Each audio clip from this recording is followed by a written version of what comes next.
বিদেশে গেলে যে জিনিসগুলো আমাদের দেশে খুব সস্তায় পাওয়া যায় সেগুলো কিনতে গিয়ে অনেক সময় মাথায় হাত পড়ে যায়। যেমন পানিপুরি। ভারতের রাস্তায় মাত্র 10 টাকায় এক প্লেট পানিপুরি পাওয়া যায়, কিন্তু অস্ট্রেলিয়ায় এক প্লেট পানিপুরির দাম 500 টাকা থেকে শুরু হয়। নেক্সট সিঙ্গারা। যে সিঙ্গারা ভারতে 8 টাকায় পাওয়া যায় সেটাই আমেরিকায় এক একটা দাম প্রায় 100 টাকা। নেক্সট পাওভাজি। মুম্বাইয়ের অলিগলিতে মাত্র 20 থেকে 25 টাকায় পাওয়া যায়, আর বিদেশে বিশেষ করে অস্ট্রেলিয়ার এর দাম 250 টাকা। Next Maggi.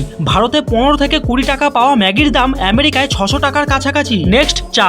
এক কাপ চা ভারতে 10 থেকে 15 টাকার মধ্যে পাওয়া যায়, কিন্তু সাউথ কোরিয়ায় সেটা 300 টাকার কাছাকাছি। Next Parle-G biscuit. যে পার্লেজি বিস্কুট ভারতের মানুষেরা খায় 5 টাকায়, সেটাই আমেরিকায় কিনতে গেলে খরচ হয় প্রায় 70 থেকে 80 টাকা। নেক্সট দুধ। ভারতে 1 লিটার দুধ 50 টাকার মধ্যে পাওয়া যায়, অথচ আমেরিকায় এর দাম 85 থেকে 90 টাকার মধ্যে। Next petrol. ভারতে পেট্রোলের দাম প্রতি লিটার 100 টাকার আশেপাশে, কিন্তু জানেন কি ভেনেজুয়েলায় 1 লিটার পেট্রোলের দাম 1 টাকার থেকেও কম। পেট্রোল বাদ দিয়ে এই খাবারগুলির মধ্যে আপনার কোনটি পছন্দ কমেন্টে জানান।